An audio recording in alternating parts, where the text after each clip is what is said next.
na hakuna haja ya kurudia, lakini kilimo ndio kwa kweli uti wa mgongo. Tulianza kusema hivyo miaka karibu 50 iliyopita. Kilimo ni uti wa mgongo. Na kuna haja ya kuhakikisha kwamba msukumo wetu kweli unaakisi hiyo kauli mbiu. Isibaki kuwa tu kauli mbiu. Maana tumekuwa na kauli mbiu nyingi sana nzuri za kilimo kuliko sekta nyingine nadhani. Daktari, siasa ni kilimo. Kilimo ni uti wa mgongo. Kilimo cha kufa na kupona. Kilimo ni uhai na vitu kama hivyo. Na ni ukweli kwamba tusipoweza kutransform kilimo kwa namna ambayo tunatakiwa tutransform, tunaweza kweli kuwa uchumi wa kati. Na hata tunaweza tukawa uchumi wa juu. Lakini lindi la umaskini tutakalokuwa nalo litatisha sana. Kwa sababu watu wengi wako kwenye kilimo. Na ama tutakuwa na lindi kubwa la umaskini au tutakuwa tegemezi kwenye chakula na mazao mengine. Kwa hakuna namna ambayo tunaweza kutarajia kubadilisha uchumi wetu bila kuangalia kilimo. Alikuwa anaeleza watu hatari connection ya kilimo na maendeleo ya viwanda kwa mfano. Na hili si kwamba nalisema kwa sababu nimekuwa waziri wa kilimo, niliandika na makala wakati nikiwa katibu mkuu wa Wizara ya Viwanda, Biashara na Uwekezaji. Kwamba hatuwezi kuleta mageuzi ya viwanda bila kweli kufanya mageuzi kwenye kilimo. Kwa sababu kwanza moja ambalo kila mtu analifahamu ni kwamba kilimo ndio chimbuko kuu la malighafi. Hilo kila mtu analifahamu. Halihitaji kuelezwa. Lakini kitu ambacho watu wengi hawajui ni kwamba gharama ya kuendeleza sekta nyingine za uchumi zinategemea sana na namna mtu anaweza fakaisha, anahitaji kiasi gani ili aishi. Kwa mfano, mshahara tu mtu anaolipa. Unataka kutengeneza kiwanda, kama umlipe mshahara wa kumwezesha kujikimu na kuishi, hauwezi kufanya kazi vizuri kama inavyotakiwa. Lakini sio kwamba maana yake mshahara kupandishwa siku kila Mei Mosi au nini. Ni swala ni kwamba vile vitu ambavyo mfanyakazi anavinunua, bei yake ikiwa haishuki au inapanda, kimsingi mshahara halisi unapungua. Sisi wachumi tunatofautisha sana mshahara halisi na mshahara. Mshahara wa kawaida unaweza kawa ni kaambiwa ni milioni 10. Lakini bei ya vitu unavyonunua ikiwa ni kubwa sana, inawezekana hiyo milioni 10 ikawa ni kidogo kuliko mshahara ulikuwa unalipwa mwaka 1960. Mtu alikuwa analipwa labda shilingi 50 na ikawa ni hela nyingi zaidi kuliko mtu anakuja kulipa milioni 10. Na namna moja tu ya kuongeza mshahara halisi ni kuhakikisha kwamba bei ya vyakula inapungua. Na wafanyakazi wengi hasa viwandani kadhalika wanatumia zaidi takriban nusu au zaidi kidogo ya mshahara wao kwa ajili ya kununua chakula. Sasa ili bei ya chakula iweze kupungua, ina maana lazima tija iongezeke. Kwa sababu sisi tungependa mazao yale tunayotumia ndani bei yake ishuke, lakini kipato cha wakulima kiongezeke. Unaona hiyo? Kwa kama ni chakula, kama ni mahindi, tungependa huko tunakoenda bei ya mahindi ishuke sana, lakini mkulima wa mahindi apate fedha za kutosha. Yaani kipato kiongezeke lakini bei inashuka. Na maana yake ni kwamba lazima waweze kuzalisha zaidi kwa eneo wanalozalisha. Walinipa takwimu hapa kwa mfano kwamba sisi kuna baadhi ya maeneo hapa ukilima ekari moja unapata magunia 12. Unapata 7, 8, 9, 10, 12, 15. Na nchi nyingine wanalipwa, South Africa wanapata magunia 35. Kwa kumbe inawezekana bei kashuka, lakini kwa sababu unapata magunia mengi sana katika eneo dogo, ukajikuta kipato cha mkulima kinaongezeka. Lakini ile bei inaposhuka, ina maana unaongeza mshahara halisi wafanya kazi. Kwa gharama mtu kuweka kiwanda hapa Tanzania inaweza sio kubwa sana, kwa sababu anaweza kalipa kiwango hicho ambacho tunakiona, mfanyakazi bado akaridhika kwa sababu anaweza kalisha familia yake, akapata hela na akiba na maisha yakaenda mbele. Sasa hicho ndio kitu ambacho connection ambayo watu wengi hawajui. Na actually ukitrace sana baadhi ya maeneo ambayo industrialization ilifanikiwa, bei ya chakula ilikuwa ni at the heart of it. Sasa na malighafi. Kwa hiyo kilimo ni muhimu sana, na hatuwezi tukikipuuza madhara yake yatakuwa makubwa sana. Tukipuuza kilimo alafu tukaendeleza sekta nyingine tukafanikiwa kwa mfano kwa maajabu, labda kwa sababu madini yanaweza kuingiza mapato kwenye nchi, alafu tukahisi kwamba tulihitaji kilimo, tutabakiza lindi kubwa sana la umaskini. Kwa sababu watu wengi walio kwenye kilimo watabaki maskini hohehahe, alafu ukipita mjini utakuta magorofa mazuri yanang'aa, alafu kuna watu wanaendesha magari safi, super ametulia, lakini umaskini utakuwa mkubwa na amani ya nchi yetu haiwezi kuwa na uhakika. Tunaona baadhi ya nchi ambazo sitozitaja, lakini Latin America ni moja wapo, ambao maendeleo ukiona chumi zile ni kubwa kweli kweli, lakini hali yake ya kisiasa ni tete siku zote, kwa sababu ya ule mgawanyo wa zile fursa ambazo uchumi umeweza kuleta. Kwa hiyo swala la kilimo ni muhimu sana. Sasa sisi tunachozungumza kipaumbele kwetu siku zote, mkisikiliza sana, cha kwanza tunazungumzia utafiti. Sasa utafiti sio, nimeona binti moja daktari alikuwa anasema make agriculture sexy, sexy. Achukua gazeti akasema, look, don't put this lady, put my picture and people want to. Sasa ukizungumza utafiti, it may not be that sexy kwa sababu ni investment ambayo ni patapotea kwa namna fulani, alafu inachukua muda mrefu. Kwa hiyo huku ukiangalia nyuma huko ni kama vile tulianza kuacha, tukaona kama utafiti pengine tuende wapi, tunaacha utafiti. Kwa utafiti ni namba moja. Na utafiti ni patapotea. Utawekeza hela, utapata, utakosa, lakini kila ukipata unazidi kusonga mbele. Na baadhi ya maeneo ambayo nimeona tumepata kutokana na utafiti kwa kweli yanafurahisha sana.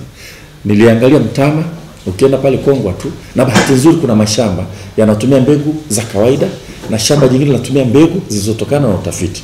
Inaitwa Masia. Productivity ni tofauti kabisa. Kwanza kwa macho, wala unahitaji kuambiwa na mtu. Kwa kweli utafiti ni muhimu, lazima tuongee, na narudia sana hivi ili watu wasije wakasahau. Ukiangalia mihogo, juzi hapa nilikuwa naangalia mihogo. Mihogo bwana, kwa utafiti wa kituo chetu pale Kibaha tuna uwezo sasa hivi kuzalisha mihogo chungu mzima. Sasa hivi najua mwekezaji mmoja atapata shamba kubwa sana kule Lindi.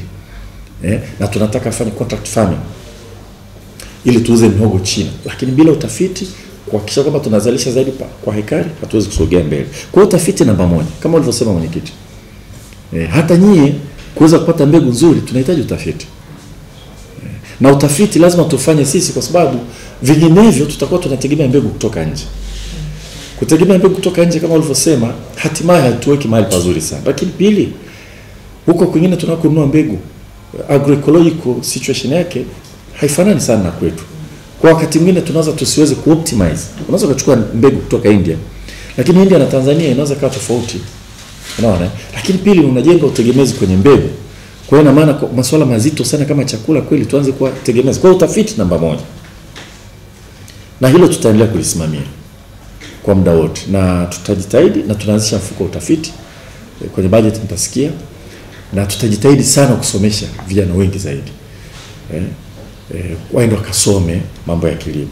Kwa hiyo namba moja, ukitusikia tukiongea siku zote utafiti namba moja, utafiti kwenye mambo ya kilimo. Na ndani ya utafiti tumegawa maeneo mawili. La kwanza, utafiti kuhusu mbegu bora.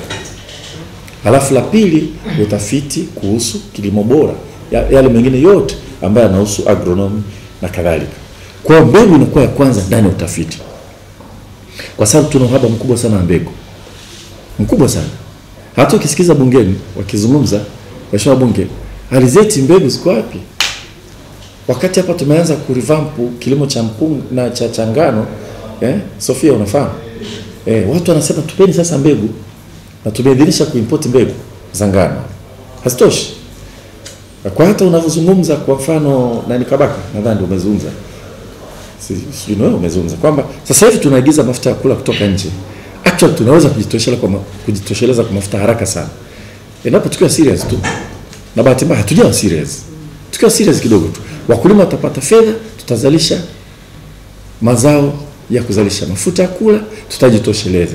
Lakini ukizungumza na watu, mbegu alizeti ile record nasema sasa hivi anasema ni nzuri, oil content yake ni nzuri, inaanza kulingana na ya kuimport. Lakini haitoshi. Inatosha nani Sofia? Haitoshi. Kwa hata mbegu yetu hii wameniambia wamboresha mbona haitoshi. Sasa tunaenda kwenye mkakati mkubwa sana kwenye budget mtasikia kwa kuhakikisha kwamba tunaongeza uzalishaji wa mbegu za mafuta. Lakini sasa mbegu itabidi tutafute namna ya kuimport mbegu. Kwa hiyo tunahitaji utafiti namba moja. Na katika utafiti, cha kwanza mbegu, cha pili mambo mengine yote ya kilimo tutawekeza. Cha pili ni kuongeza uzalishaji wa mbegu nchini. Sawa? Kwa sababu after all ukishafanya utafiti kama mlivyosema mwenyekiti umesema vizuri, ukishamaliza ukishafanya utafiti ukipata hizo mbegu, wale tayari kazi yao kubwa ni kufanya utafiti. Pamoja kwamba sasa hivi wanaanza kuzalisha mbegu, lakini focus yao kubwa lazima ibaki kwenye utafiti. Yes. Watoe mbegu, watu wengine waanze kumultiply. Nyie hata sekta binafsi wazi multiply ili watu wengi waweze kupata hizo mbegu. Kwa uzalishaji wa mbegu umo katika kipaumbele chetu. Na ni kweli umeangalia kwa mfano takwimu za Kenya, sisi mazao ya kilimo tunayoagiza Kenya, kitu kikubwa tunachoagiza kutoka Kenya ni mbegu. Tunaagiza mbegu. Nilikuwa naangalia takwimu kabla sijaenda Nairobi juzi hapa hivi kwenye kilimo Kenya sisi tukoje? Sisi tunauzia karibia kila kitu, vitunguu, mahindi, maharage, machungwa, chungu mzima. Sawa? Lakini tunaagiza mbegu na shairi kutoka kwa. Kwa hiyo unaona kwamba tunacho import kutoka Kenya ni kitu ambacho wameinvest kwenye knowledge. Tunachouza sisi Kenya ni basic. Kwa tunanunua mbegu viazi, tunanunua na nyingine mbegu nyingine nadhani inaingia kinyemela Sofia. So unajua hivyo? Kuna viazi vinaitwa squeeze Obama swini vinatoka huko. Kwa hiyo vinakuja huku. Na sasa hivi itabidi tuendelee kufanya hivyo, lakini lazima tu catch up na kujitegemea kwenye mbegu. Swala la mbegu ni sana swala la usalama wa taifa tu. Kwa sababu hatimaye anayekupa mbegu asipokupa mtaishije kwenye nchi yenu? Lazima tuweze kufanya. Kwa hiyo hicho ni kipaumbele katika uzalishaji. Nitavisema hivi vipaumbele alafu nitarudi tena kwenye asa ambacho tunakusudia kukifanya. Baada ya utafiti, baada ya kumultiply mbegu, kwenye utafiti agronomy seeds. Tukija kwenye seed multiplication, tukitoka hapa tunaingia kwenye ugani. Sasa tuna knowledge hii ya kilimo bora cha alizeti. Na tuna mbegu bora ya alizeti. Alafu tumekwenda tumemultiply mbegu za alizeti. So what? Tunahitaji walioko field waweze kuwafikia wakulima, kuhamasisha na kutransmit hiyo knowledge tuliyopata kutoka kwenye utafiti na kuwafanya wapende kutumia mbegu ambazo nyinyi mmezimultiply ili kuongeza uzalishaji. Yaani inakwenda hivyo kwenye chain. Strategic intervention. Hatuongee mambo mengi. Hayo tunaongea. Sasa huko tunafanyaje tuweze kufanikiwa? Kwa mfano sasa hivi tunafikiria kuwezekana kupanua sana contract farming kwa ajili ya alizeti. Ili tuweze kuimport mbegu ambazo hatunazo sasa hivi, hizi hybrid hizi. Tuanze kuzalisha mafuta ya kutosha wakati tunasubiri kuweza kujitosheleza kwenye mbegu. Mbegu za hybrid ni bei ghali zaidi kuliko ya record ambayo mnazalisha na multiply nyingi. Kwa hiyo shughuli za ugani tutaziwekea mkazo mkubwa sana.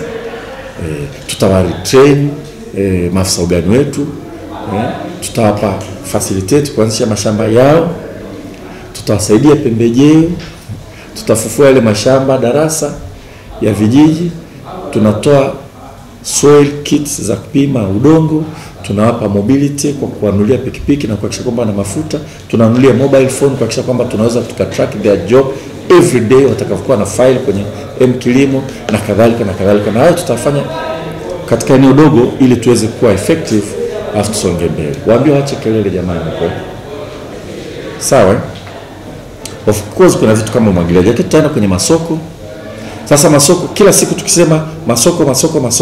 Tunadhani masoko siku zote ni kwamba tunatafuta mahali pa kuuza tunakosa. Lakini kuna mahali ambapo watu wanataka kununua wanakosa.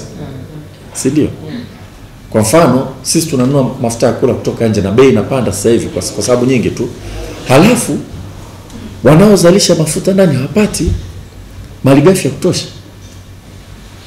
Na ardhi tunayo ya kuweza kuzalisha alizeti, ya kuzalisha ufuta, ya kuzalisha pamba, kuzalisha michikichi, kuzalisha karanga.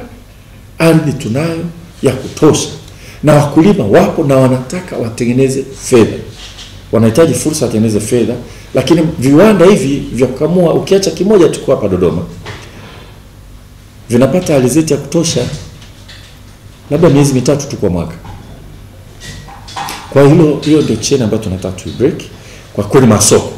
Kwa hiyo tunajua kwamba hapa ni supply constraint. Yaani sisi ndio tunashindwa ku stimulate uzalishaji. Na hizo ni kati ya pazo ambazo lazima tujitahidi kuzimaliza, kwamba watu wanahitaji fedha. Mkulima anahitaji fedha. Sawa? Ana ardhi. Ipo. Akiweza kuzalisha alizeti, fedha ipo, maisha yake yanakuwa bora. Lakini vile vile ananunua mafuta ya kula. Tunaenda Malaysia, tunanunua mafuta, tunampa yeye, na ardhi yake iko pale, anaweza kalima mafuta. Kwa hivyo hivi tutajaribu kuvimaliza. Of course na masoko mengine kwa bidhaa ambazo inabidi tuziuze nje, tunaongeza nguvu. Na mwisho na agrofinance. Sasa turudi kwenye ASA. Na kwanza nashukuru sana kwa taarifa yako mwenyekiti, na nayo hadi copy tutasoma kwa ajili ya kufanya kazi zaidi. Na kama anavyosema, sidhani kama tumewahi kuwekeza msukumo mkubwa sana. Kwa hiyo kwamba kweli tumeenda taratibu, tumeanzisha ASA kwa kutambua kwamba kwa wachumi sisi tunaita seed is a public good. Yani it's not completely a private good. Kwa maana gani? Public good ni kama afya. Ugonjwa wa kuambukiza. Kumtibu mtu mmoja sio kwa manufaa yake mwenyewe, ni kwa manufaa ya watu wengine wote ambao wanaweza kuambukizwa ule ugonjwa. Kwa hiyo unaweza kuinvest sana sio kwa sababu tu ya mtu mmoja, ni kwa ajili ya community. Na seed ni public good in the sense kwamba ina faida kubwa kwa jamii kuliko hata ile faida mtu mmoja anayopata. Kwa hiyo ni sahihi kabisa sisi kama serikali tuhakikishe kwamba tunawekeza kwenye mbegu kupitia ASA. Private sector tutawasupport waendelee, lakini nyie mnapozalisha mbegu mnauza kwa bei ambayo wakulima wengi wataweza kuimudu.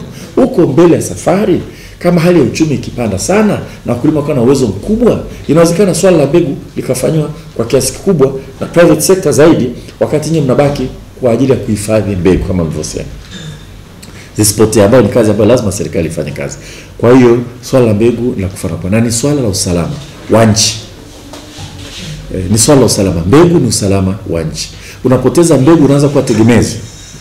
Huna usalama. Kwa sababu na nakumbuka zamani sana Mwalimu Nyerere wakati anahutubia, na kama sikosea alikuwa anahutubia Sumbawanga. Akawasema sisi apartheid hatutafanya nao biashara kabisa. Hata iweje, na hata kama tusingekuwa na viatu. Nikaambiwa tu ni makaburu peke yao wanazalisha viatu. Sitonunua, tutatembea peku. Lakini akasema endapo hakuna chakula na makaburu peke yao ndio wanazalisha chakula, hapo nitaenda kununua kwa makaburu.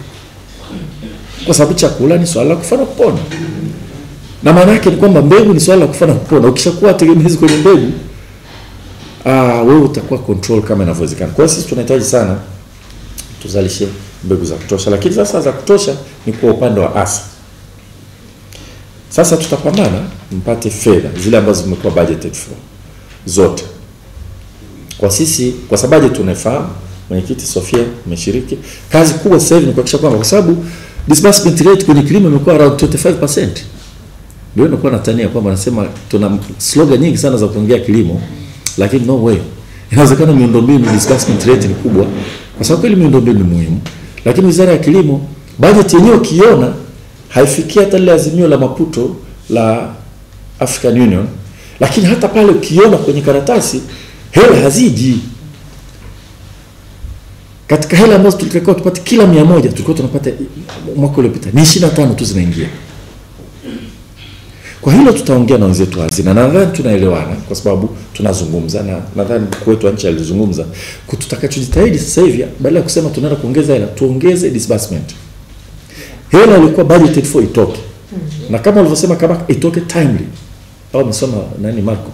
Kama kai. Itoke timely, kwa sababu usipolete timely haisaidii. Wacha kwanza hicho. Tutajitahidi tuhakikishe kwamba fedha za kilimo zilizokuwa budgeted for, sisi hatutadai tuongezee hela. Zile zilizokuwa budgeted for zitoke. Vinginevyo tunafanya utani tu. Tutaimba kilimo uti wa mgongo, tunapenda wanyonge, tunapenda kupambana na umaskini, lakini kama hatutoi hela kwenye kilimo sisi tunadanganyana tu. Tutakuwa tunaongea alafu watu maisha yabadilike, alafu tunashangaa what's going on. Kwa hilo la kwanza, kwa upande wa ASA tutapambana fedha zilizokuwa budgeted for zitoke. Lakini kingine nimeshaelekeza, mashamba yote ASA tuyafufue, yote 13. Yote. Na yafanyiwe umwagiliaji. Kwa sababu umwagiliaji uko chini ya Wizara ya Kilimo.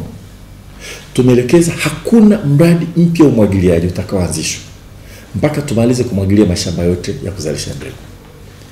Ile miradi ambayo tayari ipo sawa, iendelee, lazima tuimalizie. Lakini hatutaanzisha kitu kipya kabla ya kumaliza kumwagilia kwenye mashamba.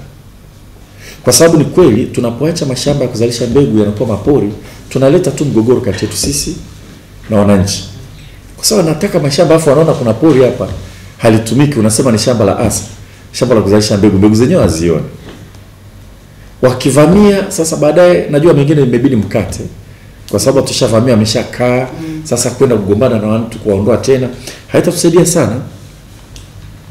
Kwa hilo tutakwenda nalo, na nadhani Dr. Sofia unafahamu hilo, na mwenyekiti tulikuwa wote Morogoro wakati tunakwenda kule. Kwa hiyo tutajitahidi kwamba kwenye umwagiliaji, kwa sababu tunaanzisha mfuko wa umwagiliaji, ukifanya vizuri, tukipata fedha, hatutaanzisha kitu kipya. Tutakuwa tunamalizia miradi ambayo inaendelea, alafu mingine yote tunaipeleka kwenye uzalishaji wa mbegu. Na ili mbegu zizalishwe kwa kasi ya kutosha, kwa sababu mahitaji ya mbegu kweli ni makubwa. Kuna sehemu nyingine wananchi wanashindwa kununua mbegu bora kwa sababu ya bei, lakini mbegu za asa siku zote zimekuwa bei ambayo wananchi wanaweza kaimudu. Si ndio? Ndio. Kwa hilo liko wazi, tutakwenda nalo. Na itatusaidia kupunguza matumizi ya fedha za kigeni, kwa sababu tunaagiza mbegu kutoka India, tunaagiza mbegu kutoka Zambia kama sikosei.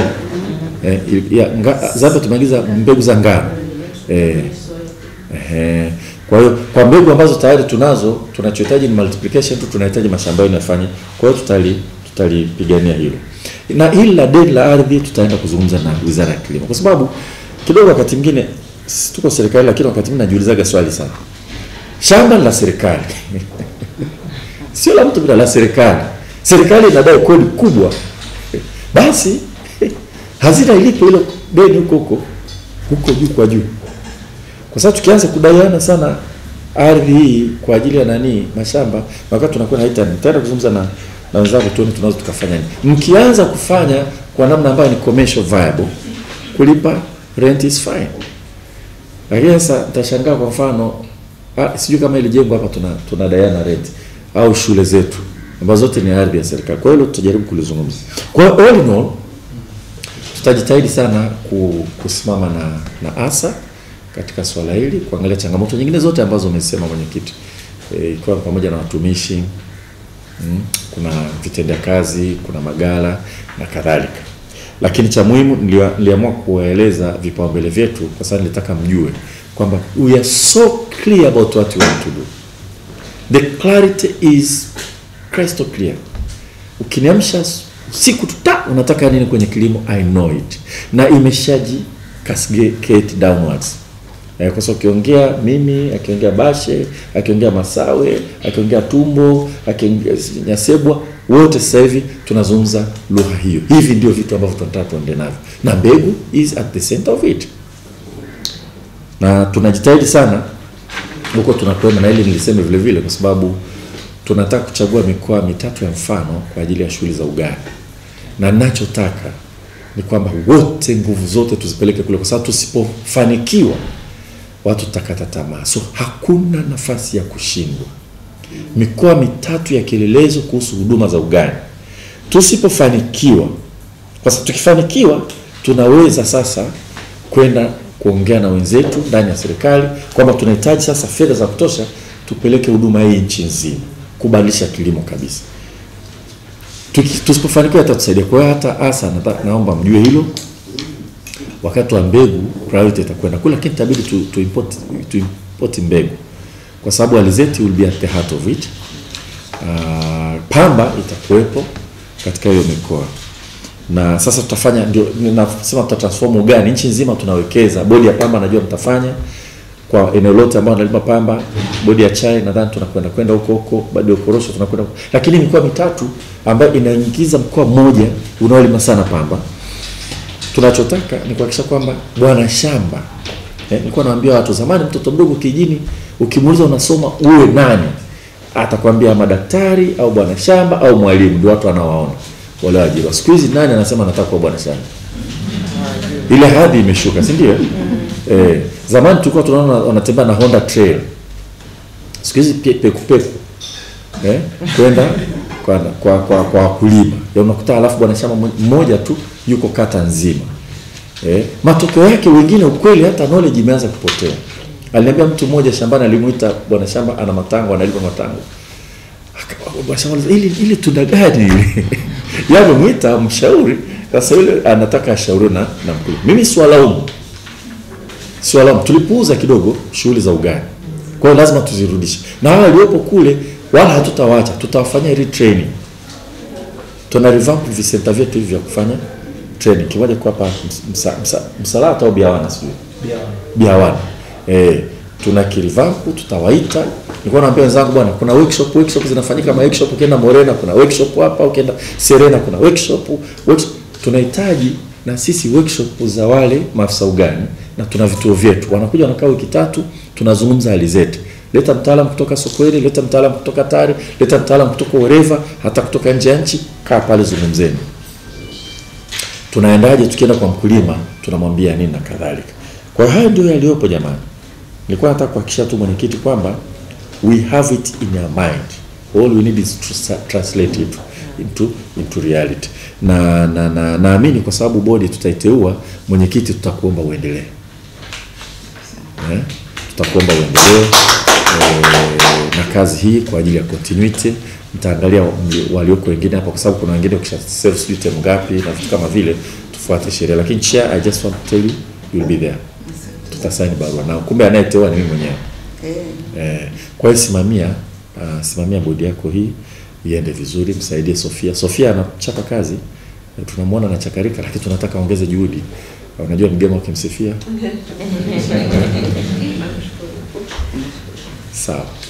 Kwa hiyo shida yetu sisi kilimo kiendelee. Wanabaki TAMISEMI wala sitaki waje kwetu, lakini pikipiki tutanua kwenye budget huko tutawapelekea. Tutaongea na watu wa TAMISEMI. Toolkit tunanunua tutapeleka huko. Kwani si serikali moja tu? Lakini kweli wako TAMISEMI. Na kulikuwa na debate tuwachukue moja kwa moja, hapana, kwa sababu mambo ya kugatua madaraka nayo tusiarudishe sana nyuma, ili sote tusihisi kwamba tunafanya serikali tofauti. TAMISEMI ni serikali ya Jamhuri ya Muungano wa Tanzania.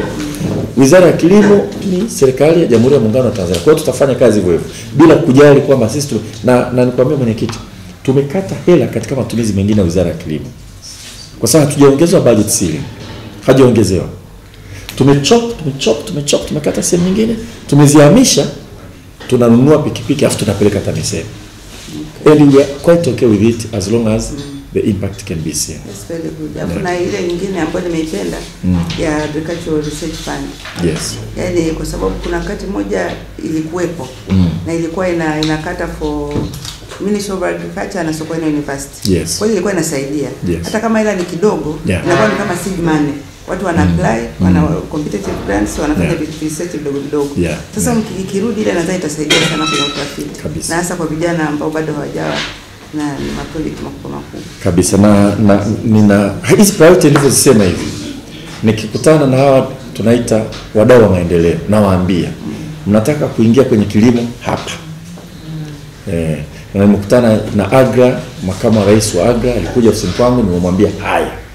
Na katika mwaka unaokuja tu intensify nguvu katika mikoa mitatu ambayo naisema, ili tuwe na output ambayo inaonekana. Nimeongea na UNDP, tumekubaliana na tutafanya.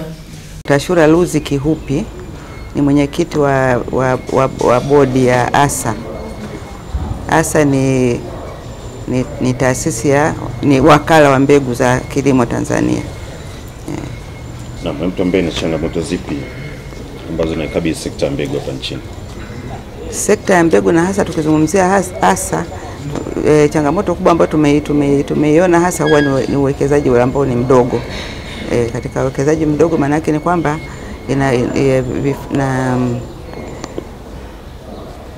mtaji unakuwa ni mdogo kwa ajili ya kuzalisha mbegu, pia ni kwa ajili na kuna ufinyu wa budget unasababisha pia kuwa na wafanyakazi ambao ni wachache, ambao na vifaa vya uzalishaji mbegu ambavyo ni mambo ya matrakta, vifaa vya matrakta, vyote ni vitu vya gharama sana. Kwa hiyo ukiwa na mtaji mdogo maana yake ni kwamba uzalishaji utapungua tu.